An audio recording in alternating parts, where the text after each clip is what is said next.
Hello প্রিয় শিক্ষার্থী ভাই বোনেরা, তো তোমাদের ভূগোল পরীক্ষা কিন্তু রয়েছেই। তো আজকে মূলত কোনো সাজেশন বলবো না, তোমরা হয়তো মিলিয়ে নেবে যে এই প্রশ্নগুলো তোমাদের রেডি হয়েছে কিনা। কারণ এই প্রশ্নগুলো খুবই ইম্পর্টেন্ট, যে প্রশ্নগুলো তোমাদের পরীক্ষাতে কিন্তু আসার ফুল চান্স রয়েছে। তাই প্রত্যেকেই প্রশ্নগুলোকে খুব সুন্দরভাবে মিলিয়ে নাও, এবং যদি এখনো পর্যন্ত পড়া না হয়ে থাকে কিন্তু তাহলে কিন্তু খুব শীঘ্রই মেকআপ করে নাও। তো দেখো, ফার্স্ট কোশ্চেন কি বলা রয়েছে: হিমবাহের ক্ষয়কার্যের ফলে গঠিত যে কোনো তিনটি ভূমিরূপ চিত্রসহ আলোচনা করো। এটা কিন্তু প্রাকৃতিক পরিবেশের কোশ্চেন। ২ নম্বর যেটা রেখেছি সেটা হচ্ছে বিশ্ব উষ্ণায়নের তাৎপর্য, বিশ্ব উষ্ণায়নের প্রভাবগুলি সংক্ষেপে আলোচনা করো। ৩ নম্বর উষ্ণতার তারতম্য অনুযায়ী বায়ুমণ্ডলের শ্রেণীবিন্যাস এবং যে কোনো দুটি স্তর সম্পর্কে বর্ণনা। এছাড়া ৪ নম্বর কোশ্চেন রয়েছে চিত্রসহ জোড়াভাটা সৃষ্টির কারণগুলি আলোচনা করো।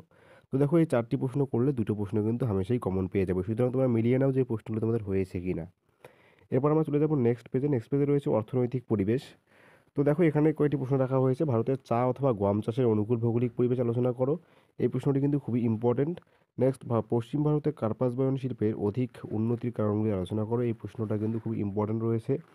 ৩ নম্বর ক্ষেত্রে রয়েছে ভারতের পূর্ব উপকূল এবং পশ্চিম উপকূলের মধ্যে পার্থক্য আলোচনা করো।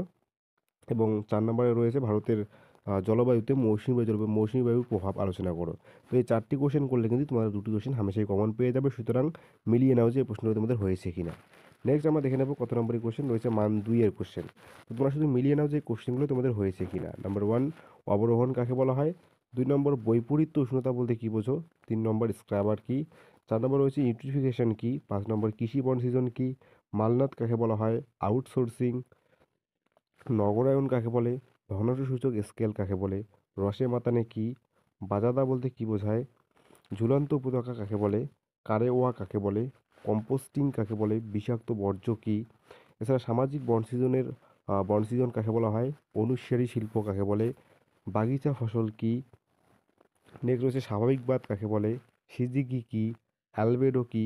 শৈবাল সাগর কি? ড্রামলিন কি? বানডাকা বলতে কী বোঝায়? সেন্সর বলতে কী বোঝায়? এছাড়া রয়েছে চতুর্ভুজ অর্থাৎ সোনালী চতুর্ভুজ বলতে কী বোঝো? দুন উপত্যকা কীভাবে সৃষ্টি হয়েছে? জীবিকা সত্তাভিত্তিক কৃষি বলতে কী বোঝায়? হিমরেখা কি? সারাসারির বান বলতে কী বোঝায়? ইনসেলভার্স কি? এছাড়া রয়েছে ওয়াদি কি? তারপর রয়েছে পুঞ্জিত ক্ষয় কাকে বলে? এছাড়া আমরা নেক্সট দেখে নেব কী বলা হয়েছে। ভরাটকরণ বলতে কাকে বলে? বহুমুখী নদী উপত্যকা পরিকল্পনা কাকে বলে? ভূসমলয় উপগ্রহ কি? এফসিসি কি? অগ্নিভবন বলতে কী বোঝায়? লিসিয়াট কাকে বলা হয়? মৌসুমী বিস্ফোরণ বলতে কী বোঝো?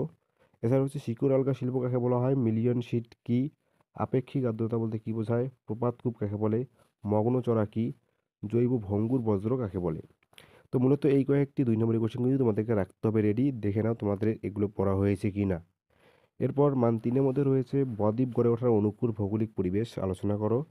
জৈব ভঙ্গুর ও জৈব অভঙ্গুর বজ্রের মধ্যে পার্থক্য, খুবই ইম্পর্টেন্ট একটা কোশ্চেন, যেটা আসার চান্স খুবই রয়েছে।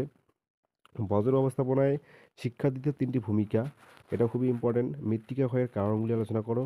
উপগ্রহ চিত্রের ব্যবহার বর্ণনা দাও। ট্রোপোস্ফিয়ার উচ্চতা বৃদ্ধির সঙ্গে উষ্ণতা হ্রাস পায় কেন? খুবই ইম্পর্টেন্ট কোশ্চেন। বজ্র ব্যবস্থাপনায় 3R বলতে কী বোঝায়? এটা কিন্তু খুবই ইম্পর্টেন্ট। এছাড়াও রয়েছে ওজোন স্তর বিন্যাসের প্রভাবগুলি আলোচনা করো, এবং ভূবৈচিত্র্যসূচক মানচিত্র ও উপগ্রহ চিত্রের মধ্যে পার্থক্যগুলি আলোচনা করো। তো এগুলো একটি ৩ নম্বরই কোশ্চেন এবং ২ নম্বরই কোশ্চেন এবং ৫ নম্বর কোশ্চেনগুলো তোমাদেরকে দেখানো হলো। দেখে নাও যে এই কোশ্চেনগুলো রেডি রয়েছে কিনা।